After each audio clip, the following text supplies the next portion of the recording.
de la clase de hoy, como ya saben, es hacer un repaso, ¿estamos de acuerdo? Y ir también como pensando algunas cosas más generales en relación a todos los parciales, no solamente el parcial de sociología, ¿sí? Que tiene que ver con cómo responder una consigna, con cómo organizar los tiempos, porque piensen que vamos a tener 2 horas, ¿verdad?, para responder el parcial. O sea, el horario de teórico son 2 horas, con lo cual parte del trabajo de ustedes va a tener que ver con administrar esas 2 horas para que el tiempo les alcance. ¿Sí? Ya les anticipo que el parcial en lo que va a consistir es en que ustedes van a tener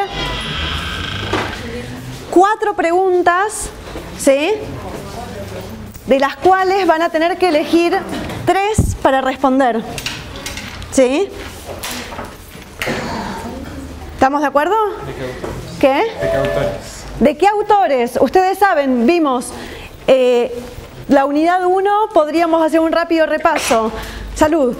Unidad 1, ¿qué autores tenemos? Giddens, Barros y Portantiero. ¿Estamos de acuerdo? Bien, unidad 1. Unidad 2, Durkheim. Tenemos distintos textos, el texto de las reglas del método y el texto de la división de trabajo social. Bien, de acuerdo. Unidad 3, Marx. ¿Qué tenemos? El manifiesto. Trabajo asalariado y capital, o la introducción de Engels a trabajo asalariado y capital. Y en realidad el primero que leímos, pero que es el último que Marx escribe, el prólogo a la contribución a la economía política. ¿Sí? Bien. Unidad 4, Weber. Selección de textos de economía y sociedad y el texto de María Pele que trabajamos la semana pasada. ¿Sí? Esos son los materiales obligatorios, digamos, que entran para el parcial, siempre haciendo estas referencias que decíamos, a que a veces leer más ayuda, ¿no? En el sentido de, quizás me ayuda a leer el texto entero de trabajo asalariado y capital y no quedarme solo con el prólogo o la introducción, digamos, que hace Engels. Siempre acuérdense que ustedes en el material optativo tienen lo que son los materiales que hicimos nosotros desde la cátedra para cada uno de los autores. Entonces, quizás es una buena vía de entrada, son textos súper cortitos, entonces quizás veo que dijo Horacio Avendaño sobre Durkheim, qué dijo Guillermino Oviedo sobre Marx, qué escribió Adriana Velázquez sobre Weber, y yo les diría que va a ser una buena guía. ¿Por qué? Porque esos textos sí están escritos pensando en nuestro programa, pensando en los temas que nosotros queremos destacar. Entonces, si ando muy perdido con Weber, quizás leer a Adriana Velázquez me va a ayudar para que después, cuando tenga que volver al texto de Weber, ya tenga como una orientación, ¿sí? Pero bueno, en principio los materiales obligatorios son estos que recién repasamos. Entonces, no va a ser un parcial, se los anticipo, fue una discusión que tuvimos dentro de la cátedra, no va a ser un parcial que integre autores, ¿sí? No les vamos a pedir que comparen a Marx con Durkheim o a Durkheim con Weber, ¿sí? Eso lo vamos a dejar para el segundo cuatrimestre, ¿sí? Hacer los juegos, digamos, entre los autores. ¿Por qué? Y porque todavía nosotros no hicimos ese trabajo de integración en las guías de lectura, ¿sí? No apareció esa integración en el trabajo práctico integrador, que así se llamaba. Entonces no les vamos a pedir para el parcial que empiecen a hacer algo que todavía nunca hicimos ni siquiera en clase, ¿sí? Entonces, son 4 preguntas, porque en realidad nosotros hicimos una pregunta por cada una de las unidades. Pero ustedes van a elegir de esas 4 preguntas responder solo 3. ¿Qué pasa si contesto las 4? Está mal, ¿sí? No estás contestando la consigna, sino es que, bueno, como estoy como un poco en duda, mejor contesto las 4 a ver si como que repunto. No, ¿sí? La consigna va a decir, elija 3 de las 4 consignas, con lo cual la primera elección, y uno tiene que ir pensando también esto, que en un parcial uno toma decisiones todo el tiempo, ¿sí? La primera decisión que ustedes van a tener que tomar en el parcial es decidir estratégicamente con qué preguntas se van a quedar, ¿sí? Eso por un lado. Segunda, una vez que yo elijo qué consigna voy a responder, ¿qué hago en un parcial? la respondo. Sí, al final de todo la respondo, pero ¿cómo la respondo? ¿Empiezo a escribir de una? ¿Qué hago primero? Me organizo, dice el compañero. ¿Qué decían por ahí? Me pongo a pensar, ¿sí? A veces nosotros decimos, lo que yo primero tengo que hacer es como disponer todos los ingredientes que tendría para responder esa consigna, ¿sí? Como cuando uno se pone a cocinar y no uno... Yo soy mala, así que todo esto lo digo de teoría puramente, ¿no? Pero uno, cuando lee por lo menos una receta, lo primero que te indican son los ingredientes que uno necesita. Van a ver que algunas de las consignas que nosotros vamos a tener en el parcial, algunas consignas les van a tirar más ayuda. Algunas consignas del parcial van a decir, responda tal o cual cosa. Para ello debe hacer referencia a A, B y C, ¿sí? Debe hacer referencia, puede sentirse como, oh, tengo que además meter eso, o puede ser una pista que nosotros le estamos diciendo, como decir, usted debe preparar una milanesa, o sea, haga una milanesa, ¿sí?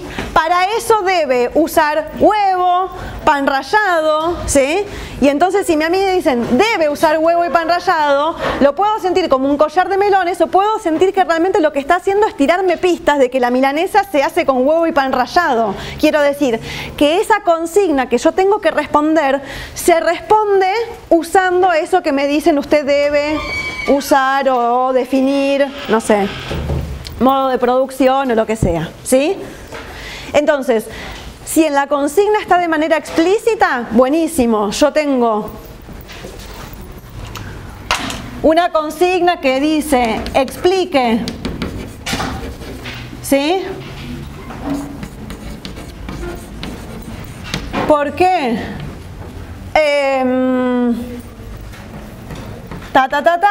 ¿Sí? Debe definir A y B, ¿sí? Estoy hablando, por eso digo, no estoy hablando ni de sociología, ¿sí? Estoy hablando de cómo se responde un parcial en la vida universitaria en general, ¿sí? Nuestras consignas, algunos van a decir, debe definir, y en ese caso a mí no me queda otra más que hacer esa milanesa con huevo y pan rallado, digamos, ¿sí? Me lo dice la propia consigna.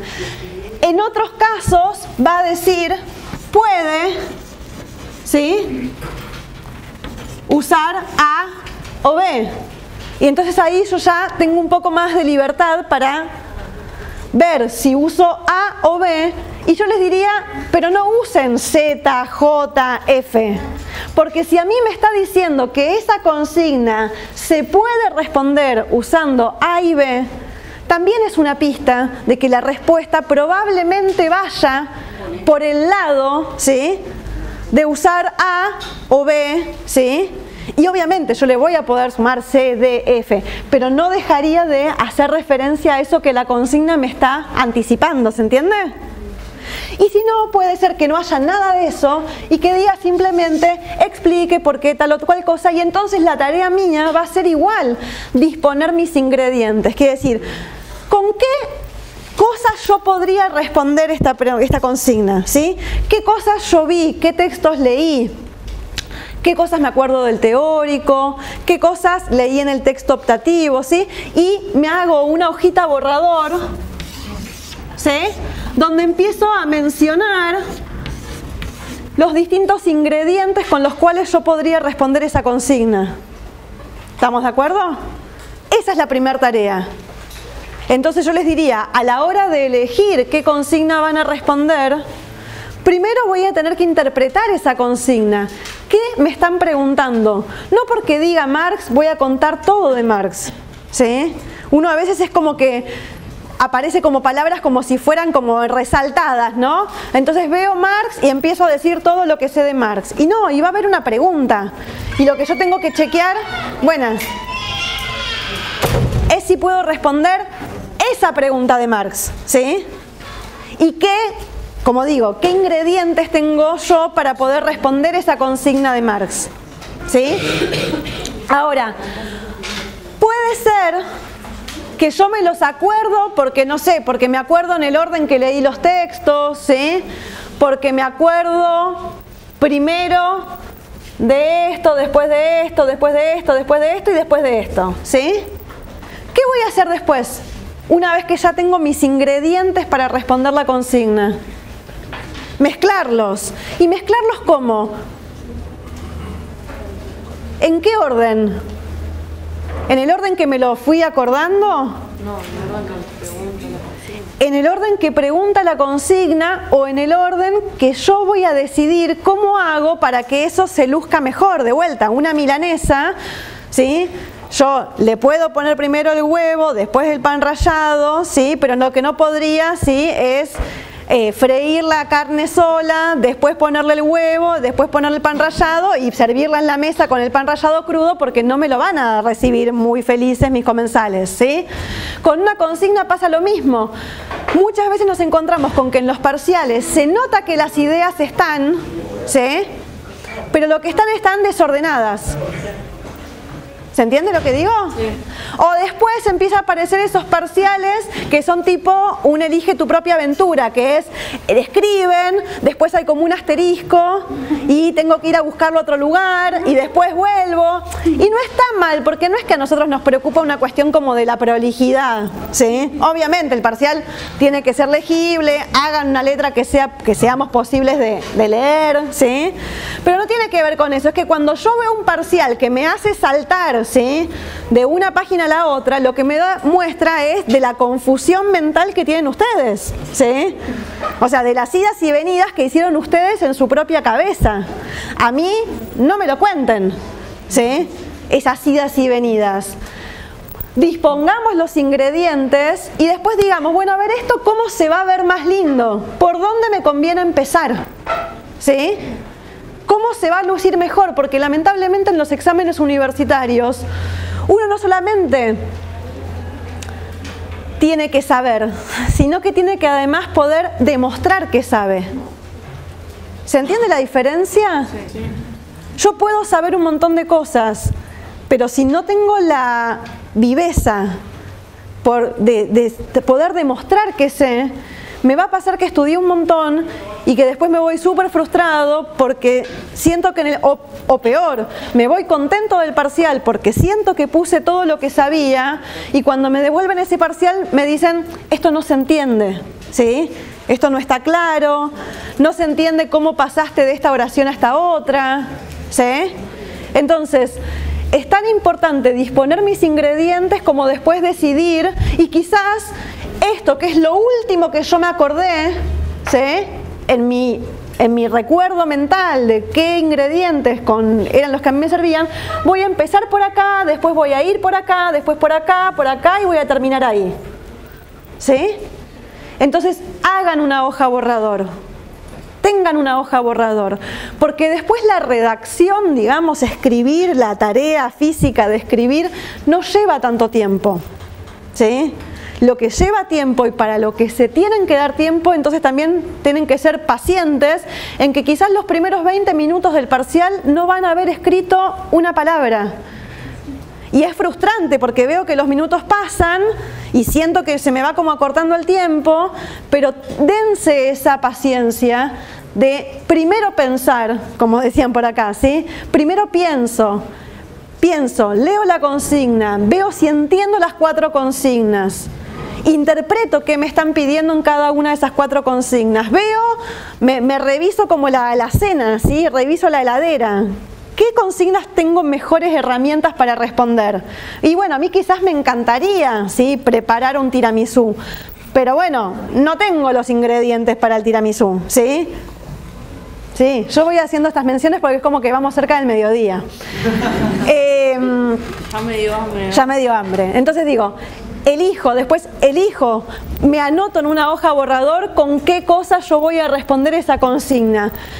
Elijo en qué orden lo voy a escribir y recién ahí me pongo a escribir. Y como les digo, no se sientan mal si eso les lleva 20 minutos, ¿sí? No está mal. Porque después la redacción, cuando uno ya sabe qué es lo que quiere decir, escribir es rápido. El problema, lo que lleva tiempo de escribir es cuando uno no sabe a dónde está yendo. Entonces medio como que voy ganando tiempo y escribo como para dejar mi conciencia tranquila de que estoy escribiendo, nada más. ¿Sí? ¿Estamos con esto? Una cosa más respecto de la redacción en general. Aparece muchas veces que ante una consigna de explique por qué lo que quieran, ¿sí? La respuesta empieza con Marx, o directamente a veces empiezan porque tal cosa y tal otra, ¿sí? O pregunta, ¿puede entenderse, no sé, a Durkheim como un positivista? Y la respuesta empieza diciendo sí, porque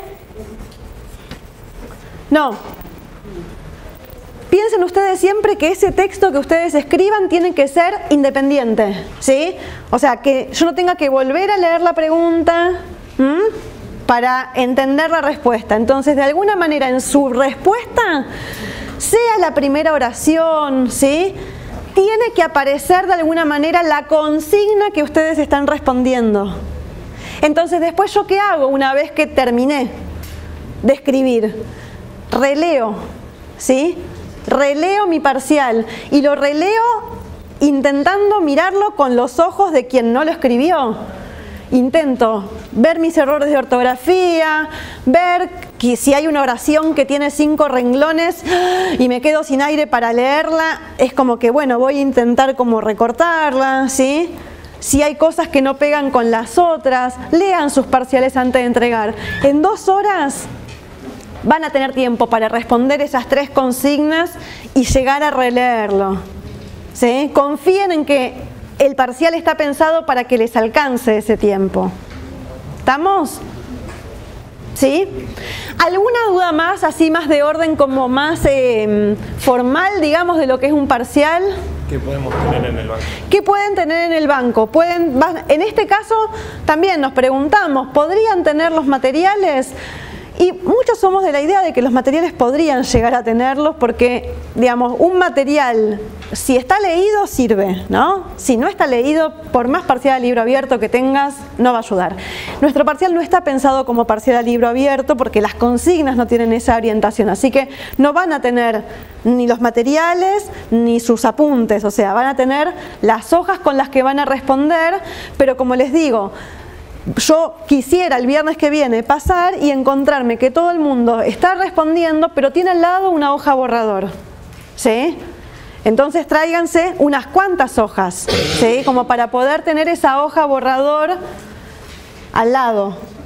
En alguna ocasión hasta pedíamos que entregaran esa hoja borrador, porque a veces lo que nos encontrábamos era que en la hoja borrador estaba más claro lo que querían haber dicho que lo que estaba después redactado, ¿sí? En este caso no le vamos a pedir que entreguen la hoja borrador, si quieren entregarla, juntarla, pero nosotros vamos a ir a ver las respuestas que ustedes hagan, ¿sí? ¿Sí?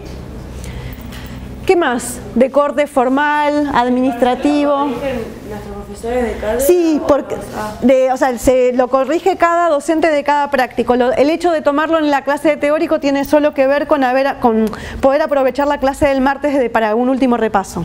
¿Sí? O sea, no perder el tiempo del práctico, que quizás es el tiempo que para ustedes es más rico, digamos, en el parcial. ¿Sí? ¿Qué más? ¿No? ¿Estamos con esto? Entonces, ¿qué? Sí.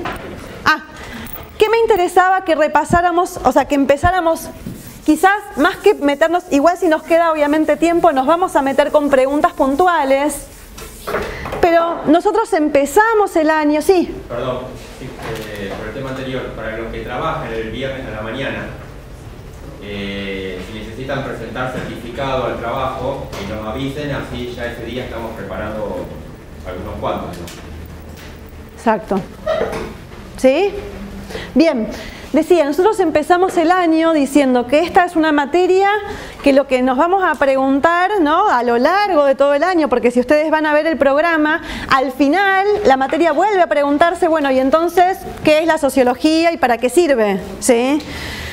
Entonces, empezamos diciendo que lo que nos interesaba era mostrar que no es que hay una única sociología, sino que lo que hay es un diálogo, ¿sí?, entre distintas corrientes de pensamiento que han abordado lo social. ¿Estamos de acuerdo? Por eso en la primera unidad lo que nos interesó también marcar es que esta idea de lo social no existió siempre, ¿sí? ¿Y quién es el que plantea eso, digamos? O sea, ¿qué texto se acercaría un poco más a esto que estoy diciendo de que lo social no existió siempre? Barros, ¿se acuerdan el texto de Sebastián Barros que nosotros lo mencionamos apenas en el teórico? ¿Se acuerdan? Ya parece que fue hace un montón que empezamos el año, ¿no? Cuando éramos jóvenes, ¿sí? Después de la catástrofe, hablábamos en alguna clase, ¿sí?, de que pensar algo así como la sociedad separada de lo que nosotros nos consideramos como individuos es una idea moderna, ¿no? Porque una persona que hubiera vivido en la Edad Media no se hubiera sentido un individuo separado de la comunidad en la que vivía. ¿Se acuerdan?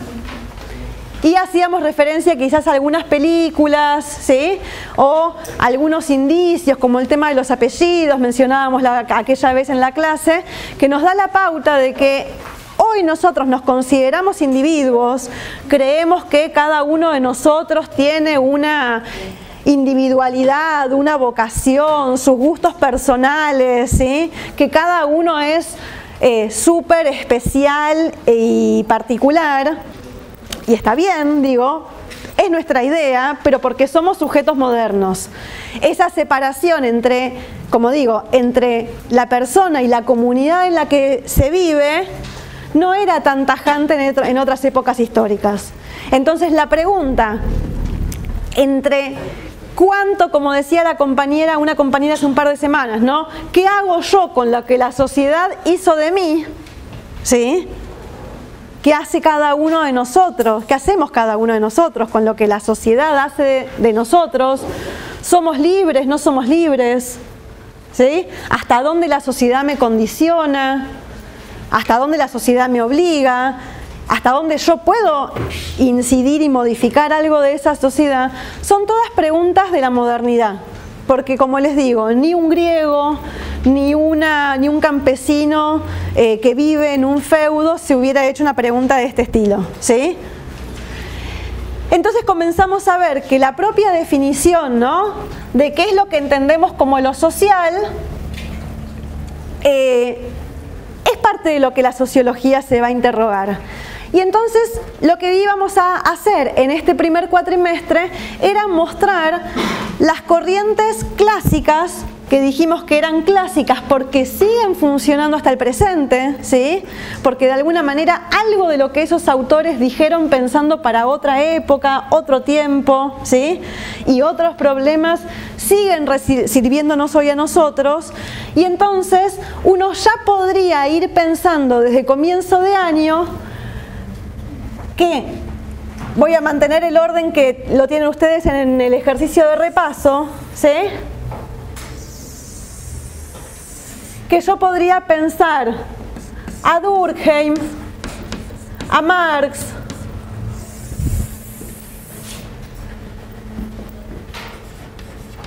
y a Weber, ¿sí?, como los tres primeros autores, ¿sí?, o los tres autores clásicos, porque no son los primeros ni son los únicos, ¿sí? Vimos que mientras que Durkheim escribe, también había otros que estaban escribiendo, pero no llegaron a tener esa calidad de clásicos, ¿sí? Y por ejemplo también vimos que para Portantiero, Marx no entra en el árbol, digamos, de los clásicos, ¿sí? O sea que ya decidir quiénes son los autores clásicos es una decisión. Nosotros decidimos que vamos a considerar como autores clásicos a estos tres. Y estos tres autores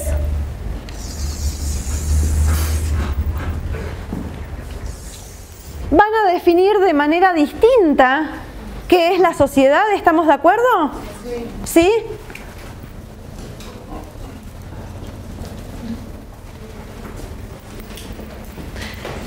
Con lo cual, si decimos que la sociología, ¿sí?, es el estudio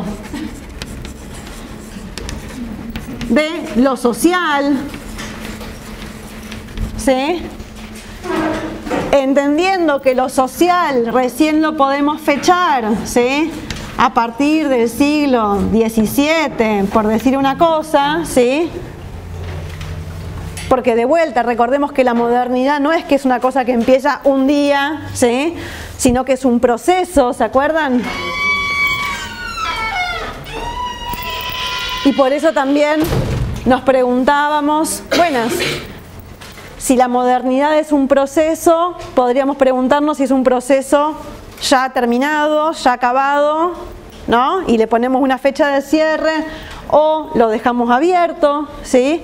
Quizás es una pregunta que vamos a poder responder más al final del año, ¿no? Pero yo la dejaría como esa pregunta abierta. Bien, dependiendo de cómo yo entienda lo social, es que voy a pensar cómo abordarlo. Entonces, ustedes tenían en el ejercicio de repaso, vieron que estaba subido al blog, un ejercicio que por un lado hace algunas preguntas, o sea, una guía, digamos, más de lectura de Pele, y después había un montón de preguntas, ¿sí?, de distinto tipo para ir repasando. A mí la que me interesa que trabajemos es el primer punto, y ahí ustedes tenían una segunda columna que dice objeto de estudio.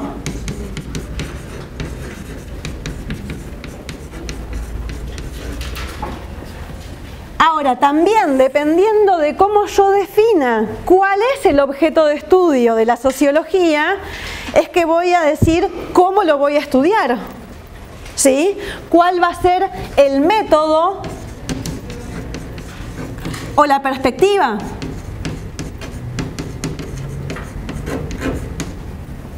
¿Sí?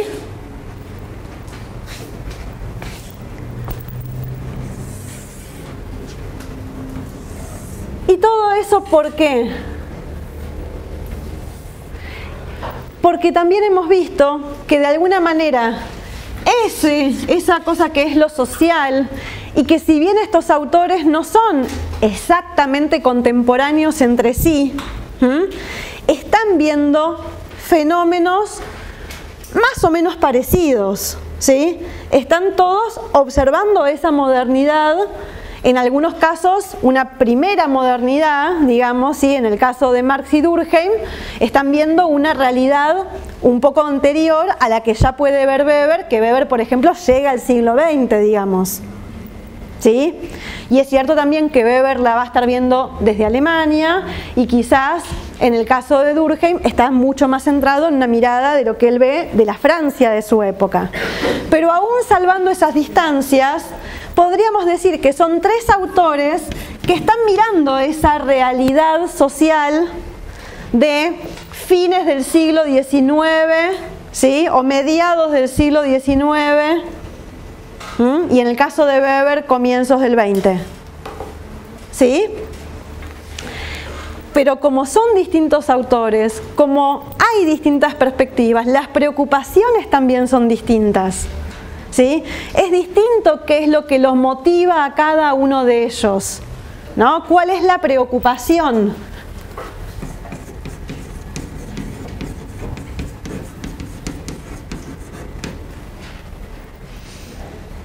Entonces, tampoco va a ser, si no es la misma preocupación la que guía a Durkheim respecto de la que guía a Marx, ¿sí?, no le puedo pedir a Durkheim cosas que le voy a pedir a Marx o viceversa, ¿sí? Porque su preocupación inicial fue distinta y lo que lo llevó a mirar ese mundo social fue una cosa diferente, ¿sí?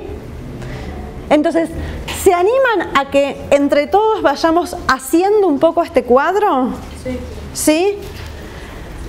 Perdón, y la primera columna, ¿sí?, que les solicitaba es una columna más de vuelta, de ordenarnos en tiempo y espacio, ¿no? Le pedíamos que mencionáramos algunas obras de cada uno de ellos con el año, creo.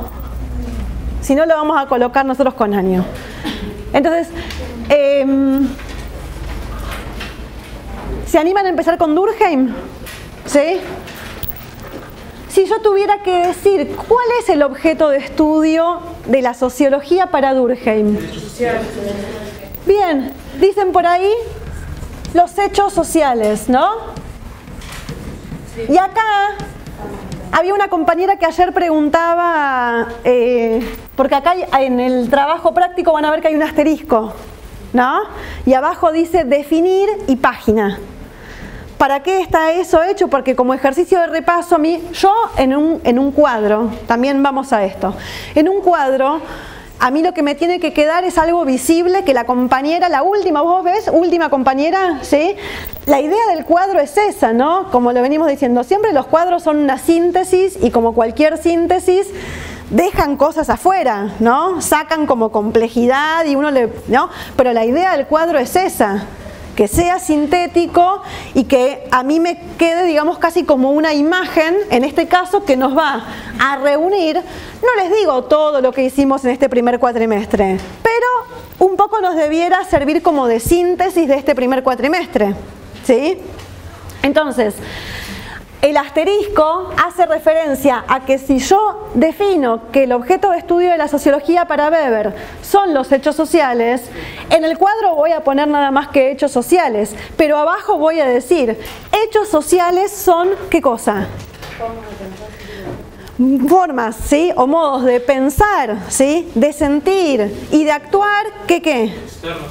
Externos, ¿no? La idea de exterioridad es central, ¿sí? Externos al individuo, pero ¿qué? Anteriores, ¿no? Y ese anterior es un anterior temporal, ¿no? O sea, yo nací y ya había costumbres, ya había valores, ¿sí? Pero anteriores también lógicamente, quiero decir, ¿sí?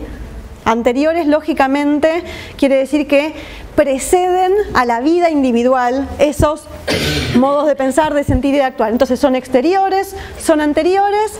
¿Y cómo hacen para ser tan efectivos? Porque se imponen. Porque se imponen, ¿no? Y en esa idea de imposición, ¿qué hay? Leyes. Hay leyes, pero a mí la idea de ley me suena como algo que está escrito y que yo puedo ir a como consulta. Bien, ahí la compañera mete la otra palabra que es conciencia colectiva. Dejémosla, hagamos un paréntesis, digo. Leyes, a mí me suena a la ley que está escrita y ya venimos viendo que no todas las leyes están escritas, muchas son normas también, costumbres, ¿sí? Leyes morales, me dice, tradiciones, ¿sí? Entonces digo, ¿cómo hacen los hechos sociales para imponerse? Mediante la sociedad, porque la sociedad, ¿sí? Por lo visto va a ser una fuerza mayor a los individuos que logra imponerse inclusive por la fuerza, ¿no? La idea de imposición con Weber nos va a quedar más clara, ¿no? La imposición supone más temprano que tarde algún tipo de fuerza o de sanción si no lo cumplo, ¿sí? ¿Se acuerdan que de hecho todo el trabajo de Durkheim en la división del trabajo social, en distinguir entre sociedades tradicionales y sociedades modernas y en los distintos tipos de solidaridad, él se mete con el tema de las sanciones, ¿se acuerdan? Las sanciones restitutivas, ¿sí? ¿Por qué? Porque dice, esos hechos sociales, ¿sí? Tienen un poder coercitivo. Y poder coercitivo no es que voy a ir presa, ¿sí? Ayer hablábamos con unas compañeras y decíamos, si no me depilo, ¿sí? Soy mujer, si no me depilo, quiero pensar, ¿sí? Igual todo es posible, chicas, quiero pensar que no voy a ir presa, ¿sí?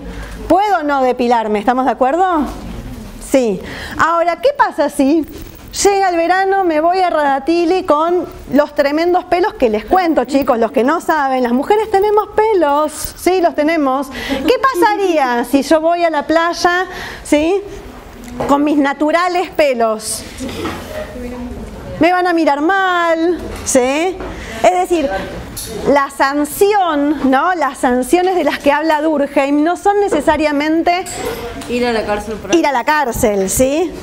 Fernando siempre dice, la risa es una forma de sanción. Fíjense, yo ni siquiera les mostré mis pelos, que ustedes ya se están riendo, y se están riendo como con una, ¿sí? Con un dejo de castigo, me animaría a decir, ¿sí? Entonces, esos hechos sociales que son modos de pensar, ¿sí?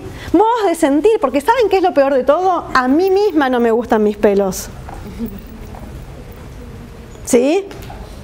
yo que sé que nací así, los tengo, por más que intento siguen creciendo, son perseverantes, ¿sí? Crecen y crecen y crecen, ¿sí? Y sin embargo a mí me parece antinatural, ¿sí? Me parece que no responde a la imagen de mi cuerpo femenino verme esos pelos. ¿Cómo sucede eso? ¿Sí? ¿Cómo se incorporan esas maneras de pensar, de sentir y de actuar que me llevan inclusive después a sufrir y pagar plata, ¿sí? Para que me depilen, ¿sí? Cuando me tendrían que pagar a mí por el sufrimiento que se implica, ¿sí?, pasar por la depiladora. Bueno, ¿cómo? ¿Por qué? Porque son exteriores al individuo, porque son anteriores al individuo y porque se imponen de manera coercitiva, ¿sí? Decir que se imponen de manera coercitiva es una redundancia, ¿no? Si se imponen es porque hay cierto grado de coerción, ¿sí? Obviamente, dice Durkheim, en general lo que hay es aceptación, ¿no? Ni me lo cuestiono, voy y me depilo, ¿sí? Pero si en algún momento yo llegara a cuestionar alguno de esos hechos sociales, con lo que me voy a encontrar es con esa sanción, que como digo, no tiene que ser necesariamente la cárcel, ¿sí? Hay modos de sanción mucho más invisibles, mucho más sutiles, que tiene la sociedad para imponerse sobre el individuo. Por eso estaba esa consigna también en el trabajo práctico integrador acerca de si Durkheim de alguna manera supera el individualismo cuando habla de la conciencia colectiva. ¿Y qué es la conciencia colectiva? Y de paso vamos repasando los términos clave, fíjense, ¿sí? ¿Qué es la conciencia colectiva para Durkheim?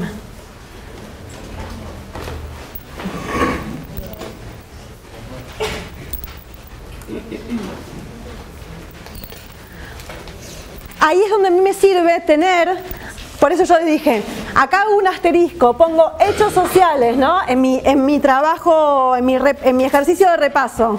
Acá pongo hechos sociales, abajo escribo la definición y entre paréntesis pongo la página de donde lo saqué, ¿sí? Porque entonces ahora es mucho más sencillo para mí encontrar en el texto dónde está la definición de hecho social. Ahora yo les digo, busquemos la definición de conciencia colectiva.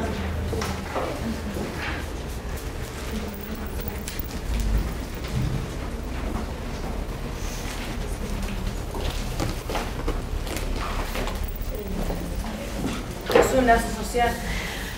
Es un lazo social, dice la compañera, sí. En principio se dice que es la estructura. Es una estructura. ¿Qué más? Se comparte entre todos. Se comparte, ¿no? Si es una conciencia, ¿sí? Fíjense qué raro, ¿no? Porque estamos hablando de que la conciencia es algo interior, ¿no? Sin embargo, esta es una conciencia colectiva, ¿sí? Compartida. Ahí vamos a que genera un orden. Dice Durkheim que es la conciencia de todos los miembros de la sociedad.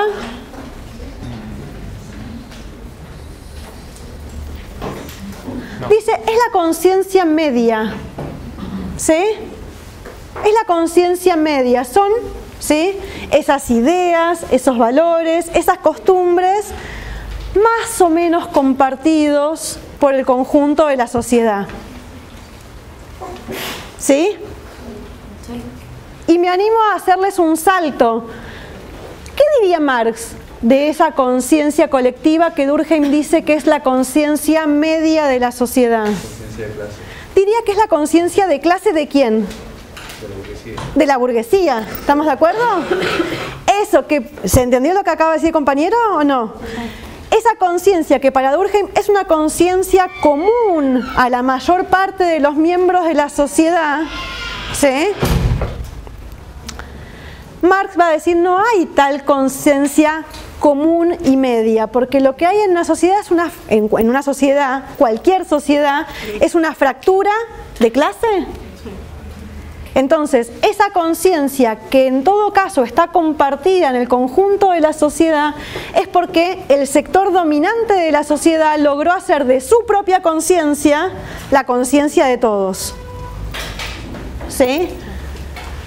Y lo podemos pensar respecto de las clases sociales o lo podemos pensar respecto de un montón de cosas, ¿sí? Cuando yo veo las imágenes publicitarias y me encuentro con que la imagen de belleza es, o la imagen de una familia, ¿sí? Es una familia donde son todos rubios, ¿no? Y digo, en esa sociedad son todos rubios, el modelo de belleza es ser todos rubios. No, ¿sí? En todo caso es un modelo de belleza que cierto sector dominante logra hacer común al resto de la sociedad. Lo terrible va a ser que las personas que no sean tan rubias también van a tener como modelo de belleza, ¿sí? La blancura. Como las personas que no son delgadas van a tener como modelo de belleza la delgadez. O no, ojalá que no. Pero en general lo que sucede, ¿sí?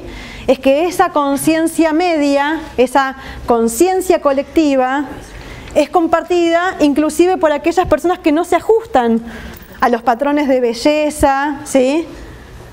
Que esa conciencia, porque de vuelta, esa conciencia colectiva también implica criterios estéticos. Por ejemplo, esto que decíamos de los pelos, ¿sí? Me parece feo una mujer que no se depila.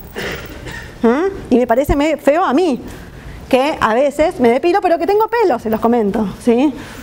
¿Sí? Y sin embargo me parece feo, me parece antinatural, ¿sí?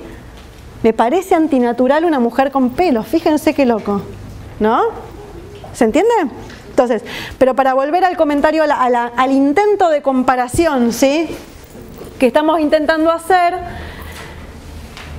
vemos que para Durkheim la idea de sociedad, y esto lo venimos mencionando hace bastante, ¿sí? Es una idea bastante unificada, es decir, luego en esa sociedad, ¿sí? No voy a encontrar la fractura o el conflicto que voy a encontrar, por ejemplo, en Marx. Y por eso puedo pensar en una conciencia colectiva que sea la conciencia media de los individuos de esa sociedad, y no como Marx, que va a decir o hay conciencia obrera o hay conciencia proletaria. ¿Sí? ¿Vamos hasta acá? Bien. ¿Cómo va a definir Marx, en este caso, su objeto de estudio? La lucha de clases. La lucha de clases, dice el compañero, lo voy a colocar, ¿sí? Siempre que entendamos que la lucha de clases, mirar la lucha de clases es mirar otra cosa. ¿Cómo? Las relaciones, los modos de producción. Exacto, y yo me quedaría sobre todo con las relaciones sociales de producción. Digo, me animo a poner lucha de clases porque para Marx siempre las relaciones sociales de producción van a ser relaciones de lucha. ¿Sí? En cada sociedad, no solamente en el capitalismo, en todas las sociedades, ¿sí? Ahí podríamos ya ir avanzando a cuál es el método, ¿no? Cuál es la perspectiva. La manera de estudiar las que Marx propone de una sociedad es partir de esas condiciones materiales, ¿no? ¿Estamos de acuerdo? Esas condiciones materiales son, como dijo por ahí la compañera, me voy para acá un minutito, ¿sí? Lo que la compañera llamó el modo de producción. Pero el modo de producción integra las relaciones sociales de producción ¿con qué otra cosa? Fuerza de trabajo. La fuerza de trabajo estaría acá, porque sería, en nuestro caso, la fuerza de trabajo es, la versión mercantilizada del trabajo que siempre alguien, digamos, del trabajo humano. ¿No? Fuerza de trabajo solo tengo en el capitalismo, que es cuando el trabajo se vende como una mercancía. ¿Sí? En el feudalismo, como decimos, los campesinos trabajaban, pero no vendiendo su fuerza de trabajo, sino entregando parte de lo producido al señor feudal, o en el método esclavista los esclavos trabajaban, pero no recibían por eso remuneración porque eran esclavos, ¿sí? O sea, siempre hay trabajo, solo hay fuerza de trabajo en el capitalismo, por eso la introducción de Engels en esa discusión que veíamos de llamar fuerza de trabajo y no hablar de trabajo en general, ¿sí? Entonces, en el caso del capitalismo yo tengo la fuerza de trabajo que va a ser lo que propone, ¿sí? El proletariado, y voy a tener, ¿sí? ¿Qué cosa ofrece? La burguesía. Pero ¿qué es lo que los medios de producción, ¿sí? Pero acá ya me estoy haciendo lío porque en realidad esas relaciones sociales de producción, ¿sí? Para conformar el modo de producción, ¿sí? Si yo quiero comprender un modo de producción, tengo que entender qué relaciones sociales se dan, teniendo en cuenta otra cosa más. No, eso lo voy a ver después, ¿sí? ¿Cómo? El trabajo va a estar acá, en esas relaciones sociales de producción. ¿Cómo? ¿El tipo de producción? El tipo de producción. Medio de producción. Sí, sobre todo en qué, claro, el desarrollo de las fuerzas productivas, dice Marx, ¿sí? ¿Sí? Las fuerzas productivas, o lo que a veces llamamos los medios de producción, ¿sí? Si existe desarrollo tecnológico o no, ¿sí? Si hay fábricas o un tipo de desarrollo tecnológico más precario, ¿sí? El modo de producción se compone por el nivel de desarrollo de las fuerzas productivas y las relaciones sociales de producción que entonces se dan. Por eso decimos que en el caso del capitalismo hay un gran desarrollo de esas fuerzas productivas, ¿estamos de acuerdo? ¿Sí? Que lleva a que lo que antes era una producción donde tenía muchos talleres, podemos imaginarnos, ¿no? Con pequeños propietarios de su propio taller que hacía cada uno su zapato, por decir una cosa, lo que yo me encuentro en un capitalismo más avanzado es un mayor desarrollo de esas fuerzas productivas o medios de producción que llevan a que esos medios de producción estén concentrados en unas pocas manos. Y ahí sí podemos decir entonces que yo voy a tener una clase burguesa que es la propietaria de los medios de producción, ¿sí? Y un proletariado que, como no tiene esos medios de producción, se ve obligado a vender lo único que tiene, que es su fuerza de trabajo. Pero yo no podría tener no podría tener este modo de producción capitalista con estas clases capitalistas si no tuviera este nivel de desarrollo productivo. ¿Sí? Entonces, para pensar el modo de producción, tengo que pensar el nivel de desarrollo de las fuerzas productivas y esas relaciones sociales de producción. Ahora, ¿qué es lo que el sociólogo va a ir a ver? ¿Le interesa analizar los medios de producción? No, quizás lo dejamos a los ingenieros, ¿sí? A los que trabajan sobre las herramientas y cómo hacer que esas herramientas sean mejores o no.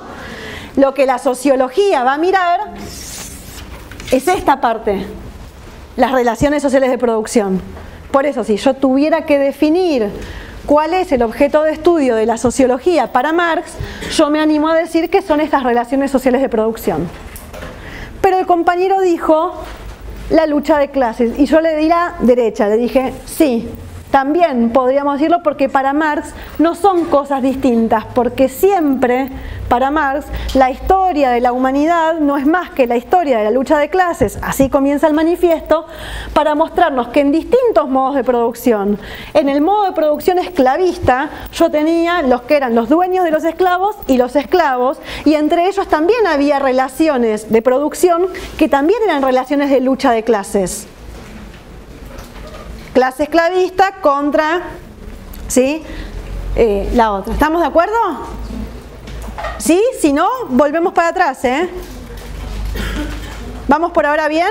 Sí. De vuelta, entonces acá también yo, en mi trabajo práctico o en mi ejercicio de repaso, acá haría un asterisco y iría a buscar en los textos de Marx donde él define las relaciones sociales de producción y colocaría entonces esa definición.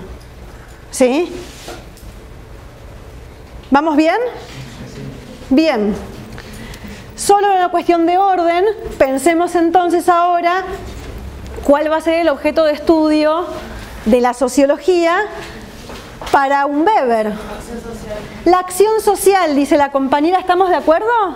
Sí, así lo dice la definición, porque Weber, de todos nuestros autores, es de alguna manera el más preocupado por la sistematización de todo esto. Por eso insistimos, Economía y Sociedad empieza casi como un diccionario y entonces empieza definiendo la sociología como la ciencia que intenta, ¿sí?, comprender la acción social.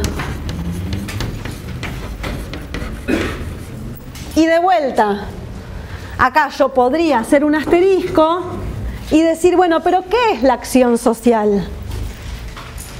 ¿Qué es la acción social?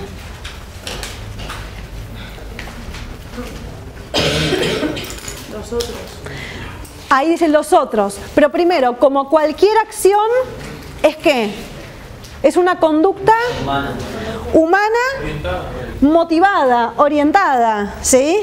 Que tiene un sentido mentado, dice Una acción motivada Weber. por la acción de otros.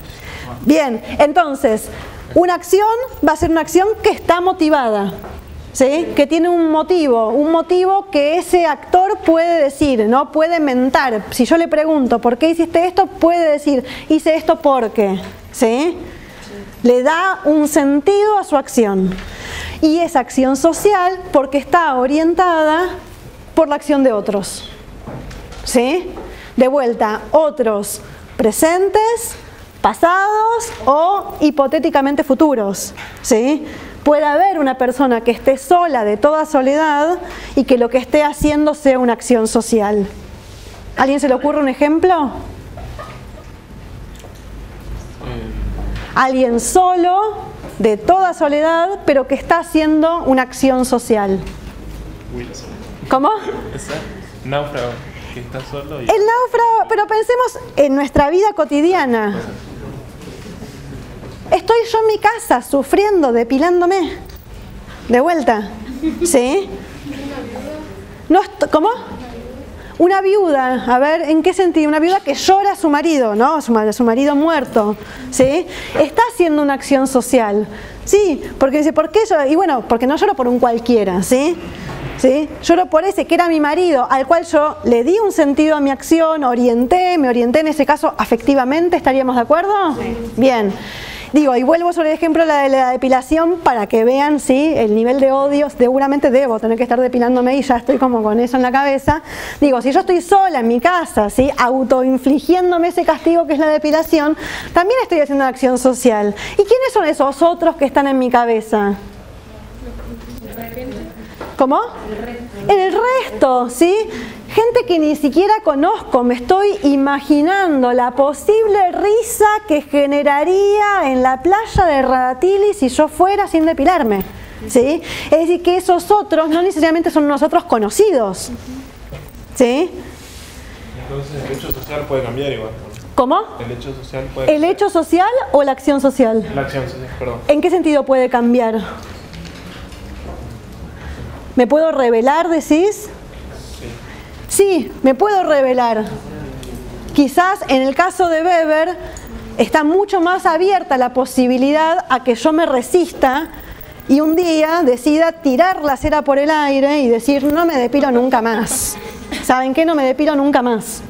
¿Sí? Y ahí yo voy a poder mentar mi acción y decir, lo hago, ¿sí?, por los otros, por las hijas que voy a tener, y la verdad, el día que tenga hijas, no quiero que piensen que para ser lindas tienen que pasar por ese nivel de sufrimiento. ¿Sí? ¿Sería posible tirar la cera por la ventana en el caso de Durkheim? No. Es más difícil, ¿no? El hecho social se impone.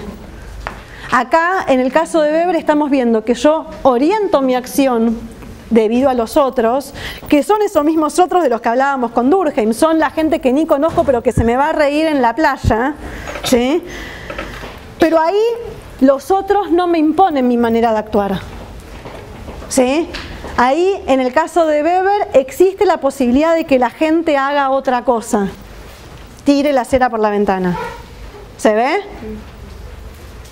¿Estamos por acá? Bien.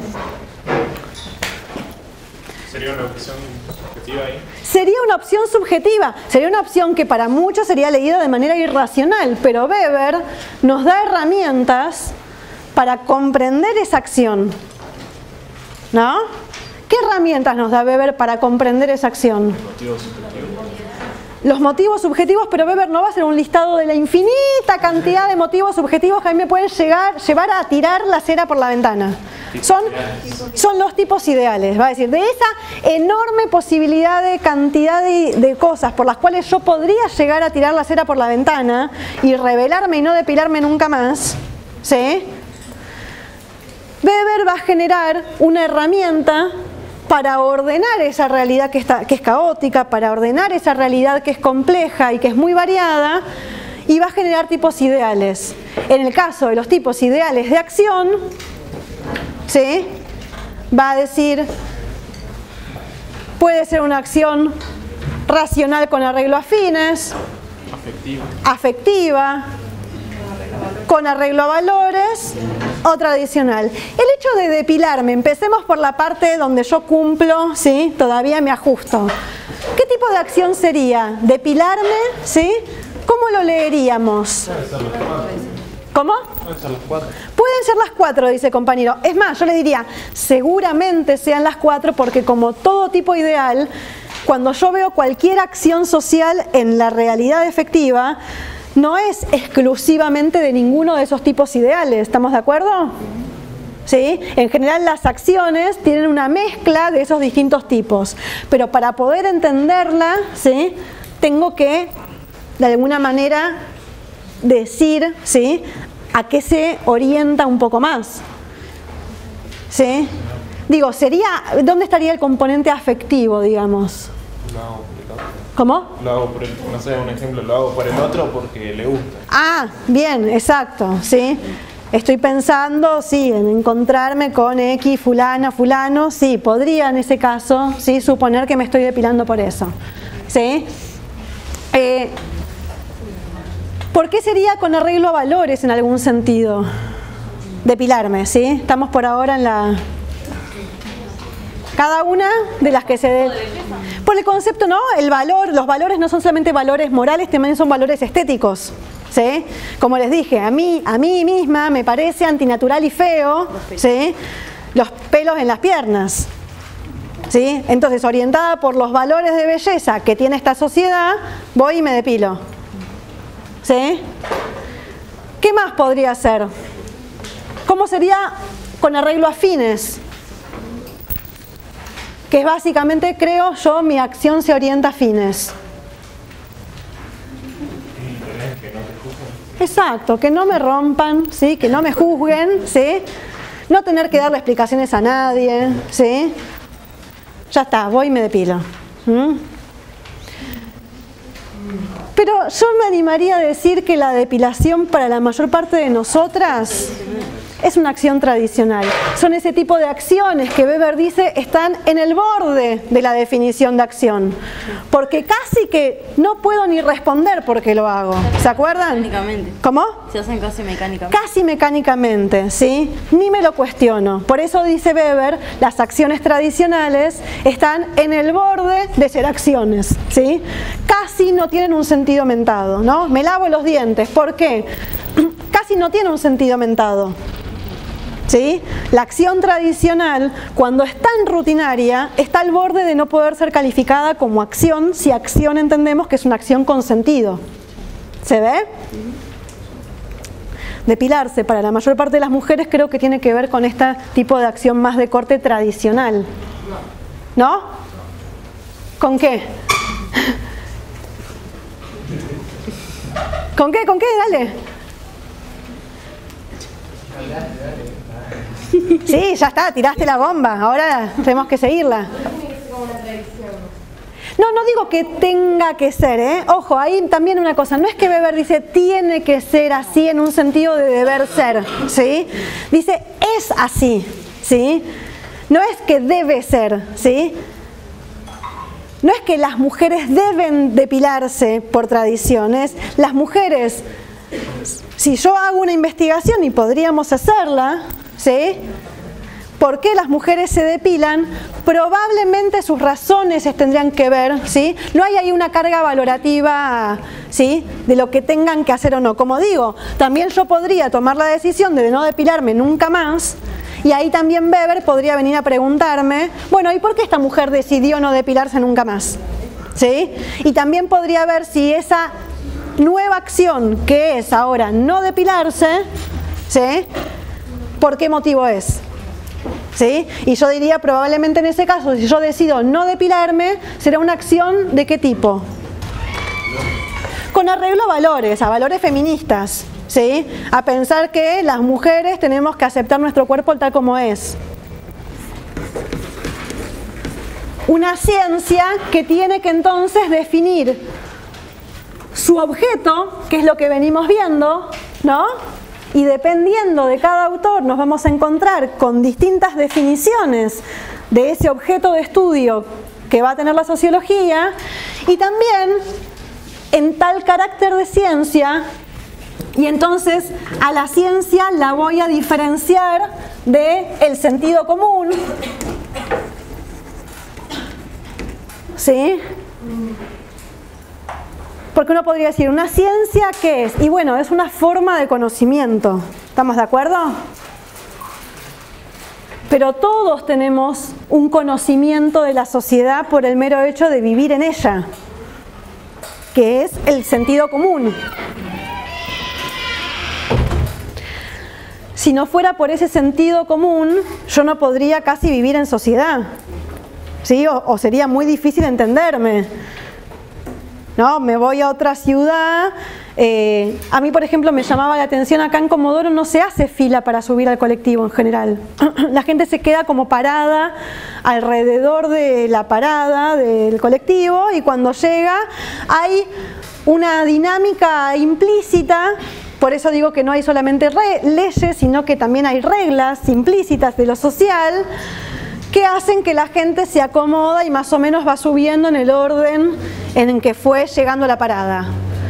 Si uno se va a la ciudad de Buenos Aires, se va a encontrar con que la dinámica es otra y se forma fila, ¿sí? Y si van a Buenos Aires, intenten no llevar el sentido, lo van a llevar, digamos, ¿no?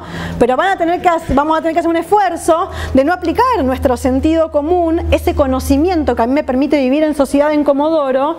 Si lo llevo a Buenos Aires, así, digamos, directamente, le van a decir, ¿qué te pasa? ¿Te estás colando? ¿Sí? ¿Sí? Digo, hay un montón de conocimiento que nosotros tenemos por el mero hecho de vivir en sociedad que nos permite vivir en esta sociedad y no andar agarrándonos a piñas en todas las esquinas, ¿sí? Cada vez que salgo a la calle.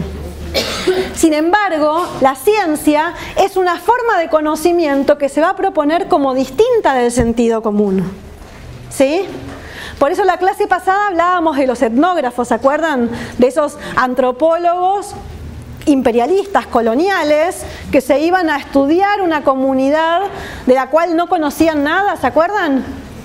Esta figura del extranjero que no maneja el idioma, no maneja las reglas de cortesía, no maneja absolutamente nada, y además está llegando a una comunidad, que eso es algo que la semana pasada, después yo veía el video y decía, pucha, ¿cómo no enfaticé eso? Los antropólogos también lo que permitieron, la antropología como ciencia también, lo que permite mostrar es la diversidad de formas de la vida social. Porque a mí esta forma de sociedad me parece la más lógica, la más común y la más normal, ¿sí? Pero porque es en la que vivo yo. Y yo digo familia, y todos pensamos en papá, mamá, hijo, hija, ¿no? La familia que nosotros llamamos la familia nuclear burguesa. Pero si me voy a una comunidad distinta, la familia se compone de otra forma. El tío es más importante, el tío, lo que nosotros llamaríamos el tío, el hermano de la madre, ¿sí? Es más importante o cumple las funciones que en nuestra sociedad sería de padre, pongamos. ¿Sí? Me voy a otra comunidad y me encuentro con que no existe algo así como la monogamia, ¿sí? Y que algunos varones pueden tener muchas mujeres, o algunas mujeres pueden estar con muchos varones, o que dependiendo de la edad en la que se encuentren, ¿sí? Es decir, la antropología también lo que nos mostró es que nuestra sociedad es una forma de sociedad, pero hay muchas otras, ¿sí? Entonces, ese antropólogo que llegaba como un extranjero, lo dejaba al barco, como decíamos la semana pasada, con su valijita y su cuadernito de notas, porque no, hoy hablamos de grabar las entrevistas. Olvídense, ¿sí? Los primeros antropólogos no tenían ni cámara de fotos, ¿sí? Lo que tenemos son dibujos que hacían los antropólogos de las vestimentas, ¿sí? De las ropas que usaban para determinados ritos, ¿sí? Entonces, ese primer antropólogo que llegaba a una comunidad que él era completamente ajena, era una especie de extranjero, decíamos, radical. Ahora, cuando nosotros hacemos sociología, también lo que tenemos que intentar es ser extranjeros en nuestra propia cultura. Mirar con esos mismos ojos extrañados, ¿sí? Que el antropólogo mira una comunidad que no conoce, intentar mirar con esos mismos ojos extrañados lo que nos es más natural, lo que nos es más normal. Esto que les digo, ir a la parada de colectivo y decir, y bueno, ¿y por qué acá la gente no hace fila? ¿Sí? ¿Y por qué acá la gente deja subir primero a las mujeres? ¿Y por qué? ¿Sí? Y por eso volvemos a esta idea de una ciencia que incomode, que pregunte lo obvio, ¿sí? Lo que nadie se preguntaría, porque es obvio, la sociología lo pregunta. ¿Por qué? Porque intenta volver extraño lo familiar. Y para eso entonces yo tengo que hacer un esfuerzo por alejarme del sentido común, ¿sí? Alejarme de mi propio sentido común, de lo que yo ya sé de mi propia sociedad porque vivo en ella. Y verlo desde otro lado. Y verlo desde otro lado. Entonces, a partir de definir la sociología de acuerdo a las distintas perspectivas, yo puedo pensar cómo hacer para verlo desde ese otro lado. ¿Sí? En el caso, empecemos al revés si quieren. En el caso de Weber, ¿cómo va a hacer para verlo desde ese otro lado? Dijimos recién, si tenemos que ponerle un nombre a este método de perspectiva, ¿qué podríamos decir? Que es comprensivista, ¿no? La etiqueta, ¿no?, con la que se lo conoce es la del comprensivismo, ¿no?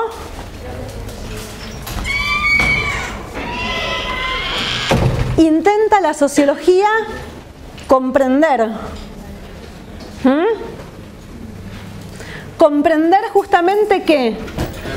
Los sentidos que están ahí ocultos en esa acción social, ¿no? ¿Podría intentar comprender Durkheim? ¿En el sentido de encontrar el sentido subjetivo? No, porque Durkheim diría siempre es de la sociedad, no me interesa el sentido subjetivo que le dé la persona a la acción, ¿sí?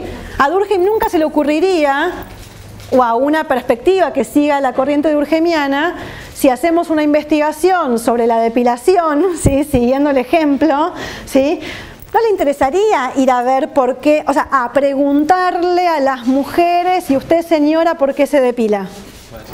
¿Sí? Porque siempre va a decir que es un hecho social, Durkheim. ¿Se ve? A Weber, que piensa que en esa acción social, ¿sí?, hay un sentido subjetivo, sí le puede interesar comprenderlo, ¿sí? ¿Y cuál va a ser el método para comprender? ¿El sentido subjetivo no era en la acción? En los dos casos, la acción social contempla la idea de acción. ¿Está bien lo que pregunta el compañero? Dice, el sentido no estaba solo en la acción, sí, el tema es que la acción social es un tipo de acción. Es la acción que se orienta por la acción de los otros.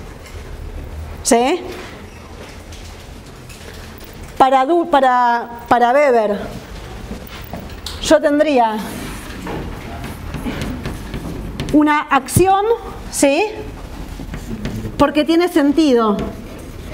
Dentro de eso estarían, ¿sí?, perdón, estaría mal formulado, ¿sí?, dentro del conjunto de posibles conductas de un ser humano, yo tengo conductas que son acciones sociales,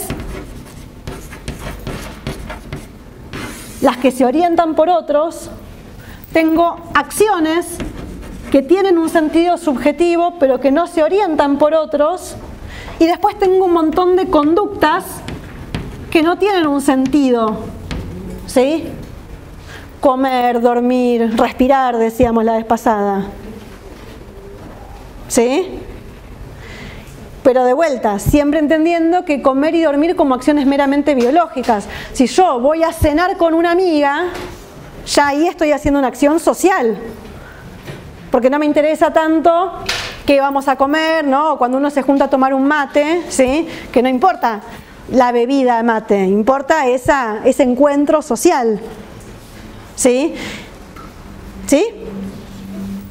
¿Estamos de acuerdo? Entonces digo, las acciones sociales son acciones, ¿sí? Vuelvo entonces para acá. ¿Cuál va a ser el método para comprender las acciones sociales?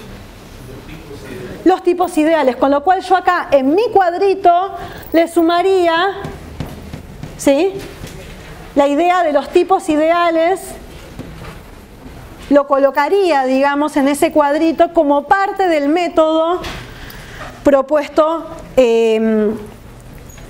por Weber. Vayamos de vuelta un poquito más arriba y volvamos a Marx, ¿sí?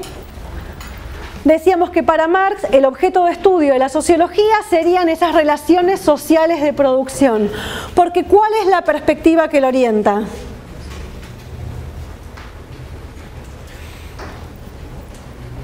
Materialismo. Exacto, es una perspectiva materialista. Dice, partamos, ¿sí?, de las condiciones materiales de vida, y como toda condición material es una condición histórica, con lo cual yo no puedo hablar de la humanidad en todo tiempo y espacio. Siempre que hable de una sociedad voy a estar hablando de una sociedad en un momento histórico determinado, ¿sí? Por eso el materialismo histórico, y por eso cuando hablamos de cuál es el objeto de estudio de la sociología, decíamos, son las relaciones sociales de producción. Y claro, yo después voy a poder estudiar, ¿sí?, si quiero, la superestructura, como alguno por ahí estaba diciendo, ¿no? ¿Qué quiero decir con la superestructura? Yo puedo estudiar luego los valores, las ideas, ¿sí? No sé, los medios de comunicación de esa sociedad, la religión, ¿sí? Puede llegar a ser parte del objeto de estudio de un marxista. De hecho, hay un montón. Por ejemplo, los que vayan por comunicación se van a encontrar con una enorme escuela marxista, ¿sí?, que estudia lo que el marxismo llama la industria cultural, ¿sí?, la industria cultural de masas. Es una perspectiva que estudió los medios de comunicación desde una perspectiva marxista, ¿sí? Lo puedo estudiar, pero siempre que tengan claro que yo voy a partir de las relaciones sociales de producción, ¿sí? Yo lo que no podría es ir a una sociedad y estudiar solamente o de una sus medios de comunicación sin entender que esos medios de comunicación sean una sociedad que es capitalista, ¿sí? O en nuestro caso que encima de ser capitalista es un capitalismo periférico, ¿sí? Voy a tener que tener eso en cuenta, aunque después yo estudie lo que llamaríamos la superestructura. ¿Pero por qué? Porque el materialismo histórico parte de considerar, ¿sí?, que ese modo de producción determina la superestructura. Entonces no voy a poder conocer acabadamente solamente la superestructura si no conozco ese modo de producción y en particular esas relaciones sociales de producción. ¿Estamos de acuerdo? ¿Sí? ¿No? ¿Vamos bien?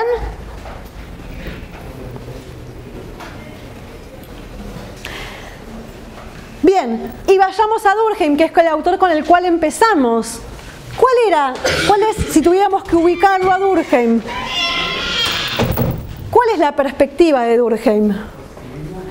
Podríamos colocarlo, como les dije, dentro de la propia cátedra tenemos discusiones con esto y si quizás hacemos una lectura más fina de Durkheim, podríamos discutirlo, pero sí desde el momento en que Durkheim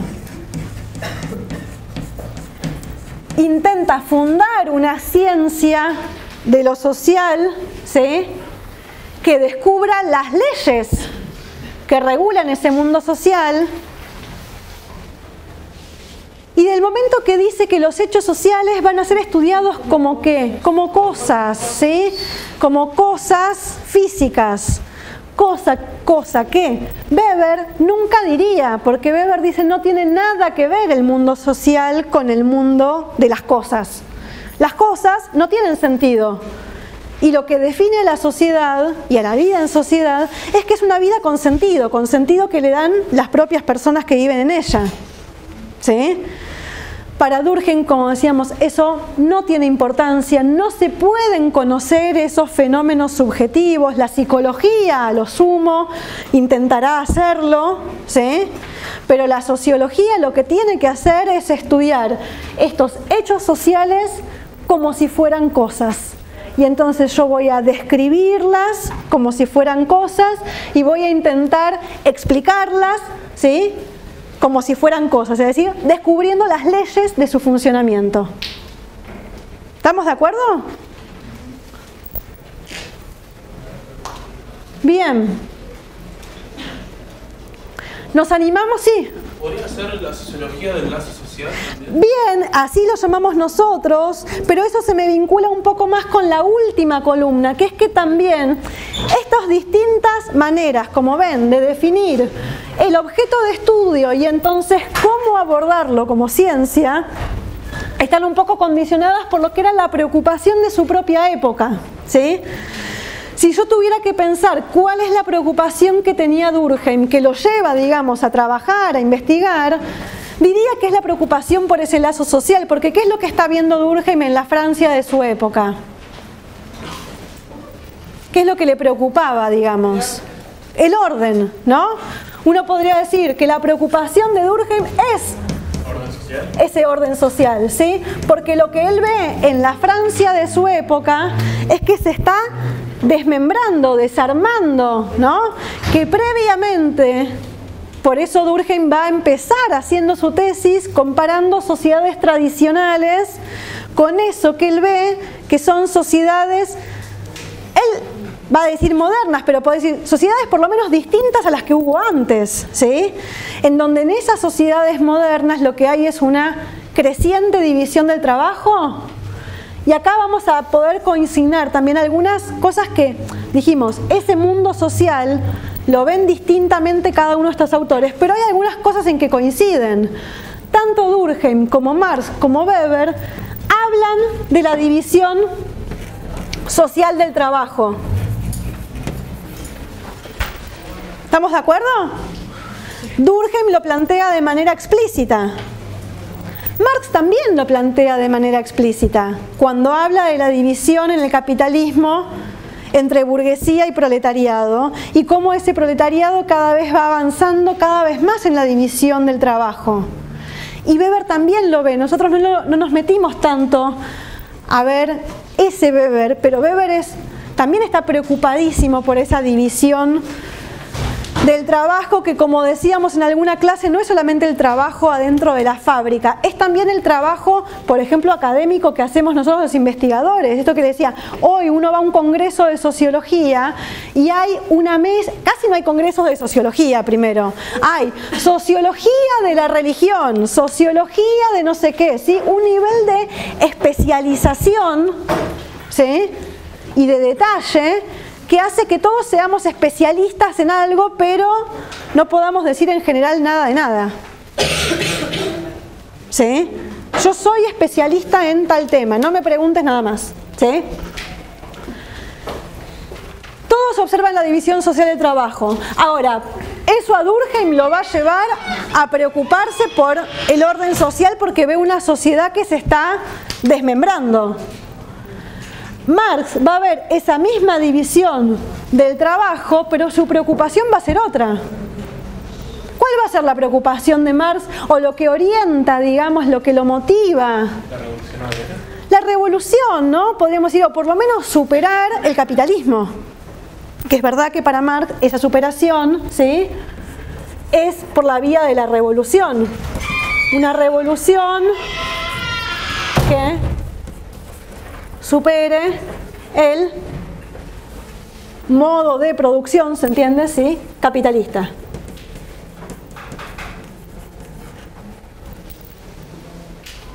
¿Sí? ¿Les parece, hace sentido, digamos, esta, ¿no? Como si uno diría, bueno, ¿qué es lo que lo orientó a Marx a escribir, a pensar, ¿sí?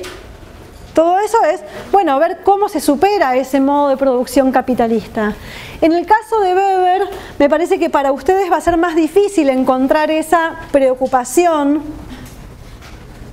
porque sobre todo nosotros no vemos los textos en donde Weber más avanza en ver cómo esta división social del trabajo se va convirtiendo, y lo voy a dejar colocado nada más como para que después, si aparece en otra materia, si aparece en otro momento, lo podamos como traer, que es una creciente burocratización.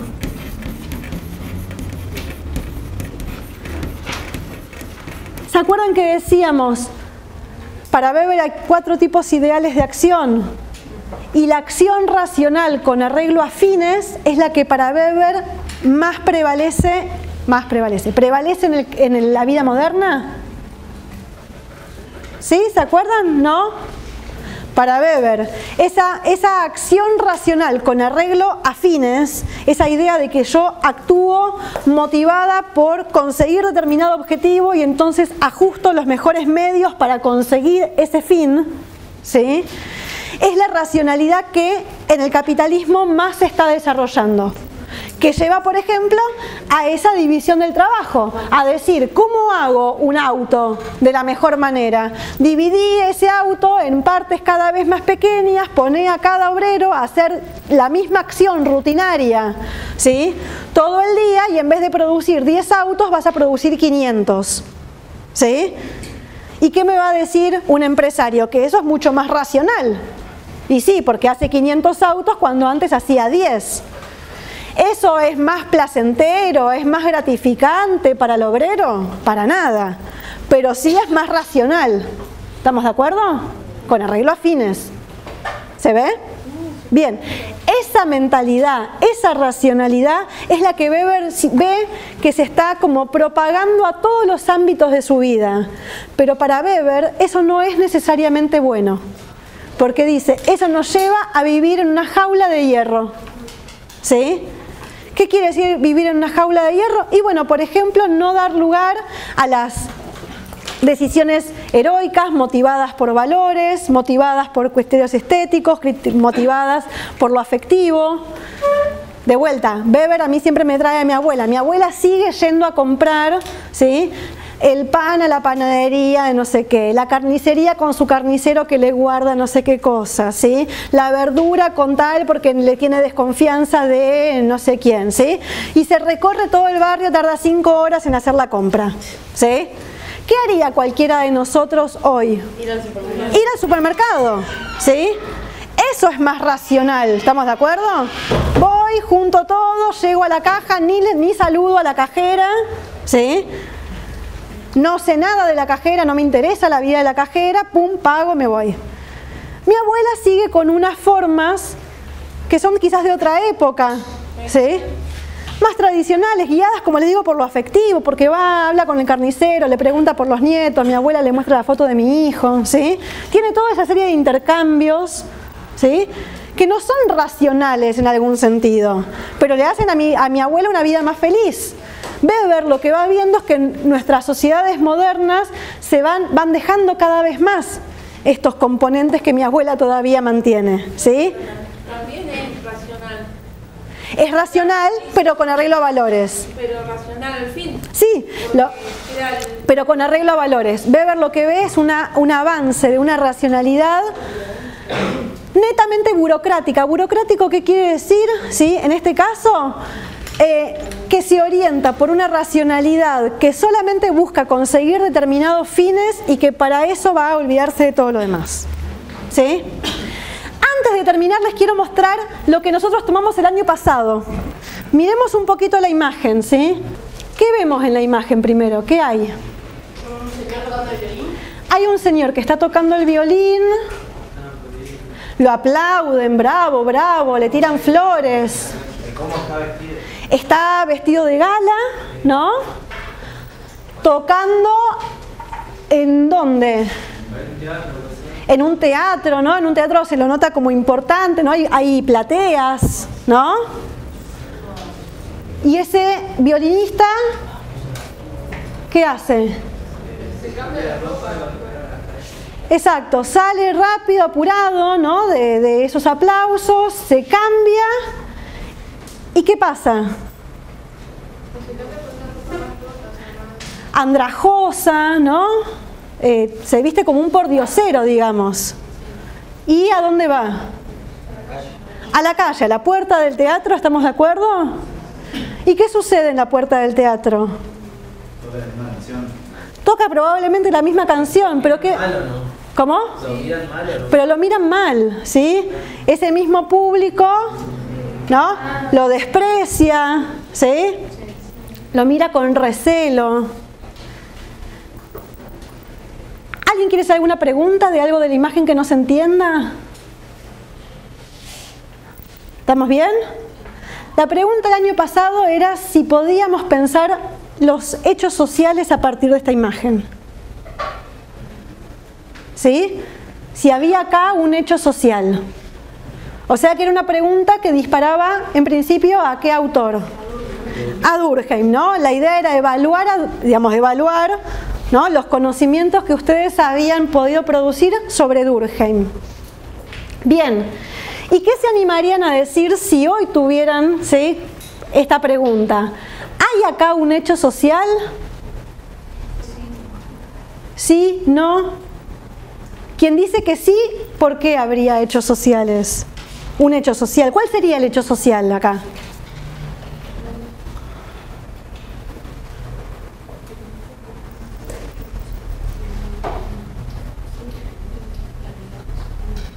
Anímense que no estamos en el parcial. Fue el parcial del año pasado, así que no sufran. Ya sufrieron sus compañeros del año pasado. ¿Alguien que se anime? ¿Sí? ¿Alguien? Anímense. ¿Cómo? Tocar para los demás. Pero ese para los demás me suena más a Weber que a Durkheim, digamos, en algún sentido. Yo digo, la pregunta sería, ¿hay un hecho social? Entonces mi cabeza me tiene que remitir a la definición. ¿Qué es un hecho social? Es un modo de pensar, de obrar y de sentir exterior al individuo, pero que se impone sobre él. ¿Sí?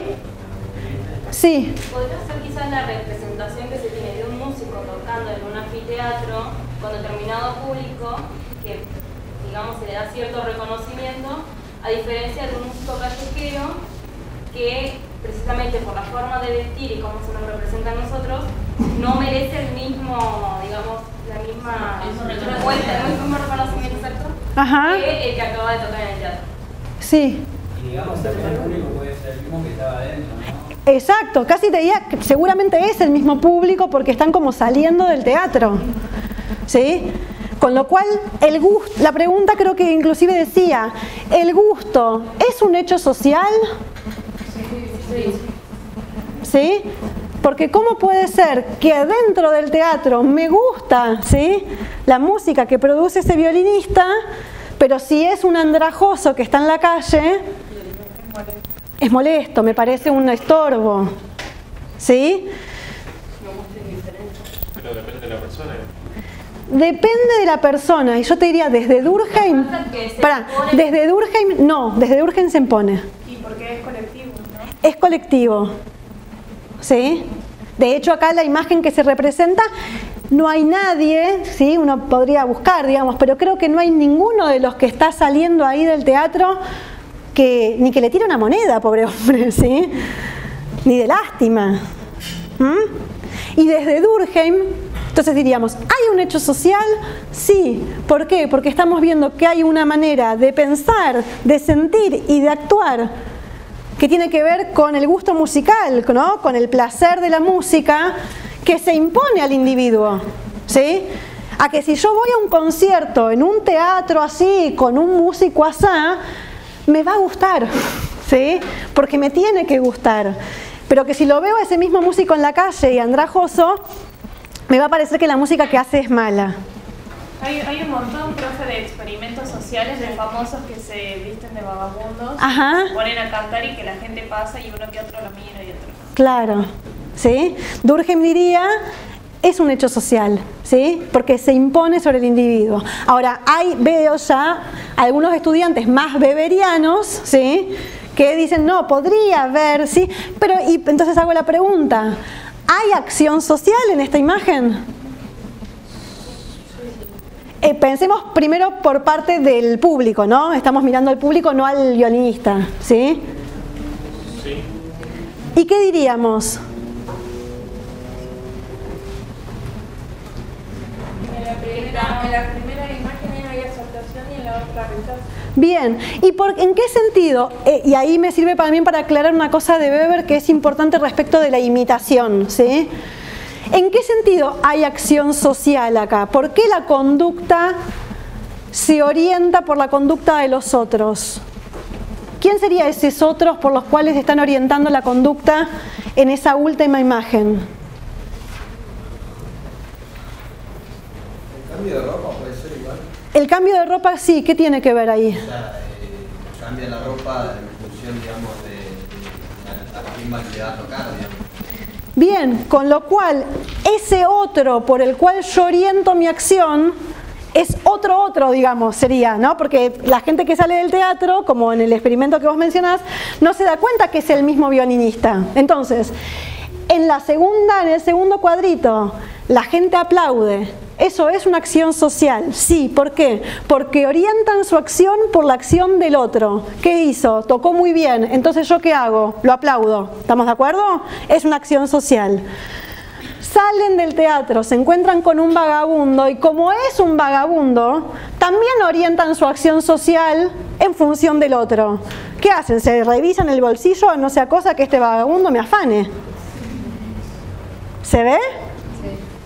Así que ahí sí, el cambio de ropa es central porque hace que esa acción orientada por la acción del otro, aunque ese otro en realidad es el mismo porque es el mismo violinista que se cambió, para la gente esa acción se orienta de manera distinta porque ese otro pasó a ser otro, ahora es un vagabundo que toca en la calle.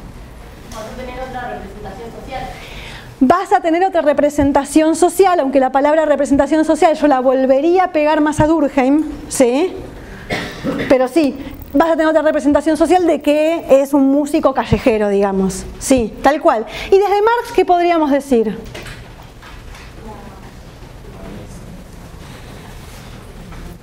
¿Se podría como leer en términos marxistas esta viñeta? Podría ser a partir de la conciencia de clase. Bien, ¿y qué podríamos decir respecto de esa conciencia de clase? No hay aceptación de esa clase alta respecto de qué. Claro, de la música que pueda producir, o sea, nunca, ¿sí? Bueno, no, nunca no, después lo vemos a Macri bailando la cumbia villera, ¿sí? O sea que en algún momento eso se apropia también, ojo, ¿no? Pero en general lo que uno se apropia, se lava, ¿no? Se le quita cualquier contenido crítico que pueda tener esa cumbia villera, etcétera, etcétera, ¿no? Y después Macri puede bailar Gil o lo que fuera. Pero en principio uno diría que esa conciencia de clase lo lleva de vuelta a aplaudir necesariamente a este violinista que nosotros no sabemos al final si era bueno o malo, ¿sí? Lo que sabemos es que toca siempre lo mismo, pero que no es lo mismo que lo toque en un teatro, ¿sí? Que en la calle. Tranquilamente se podrían invertir los roles. Bueno. Tranquilamente dice, perdón, ¿se podrían invertir los roles? ¿En qué sentido? Ejemplo de la cumbia, sí. El tecladista de un cumbia. Ah, exacto.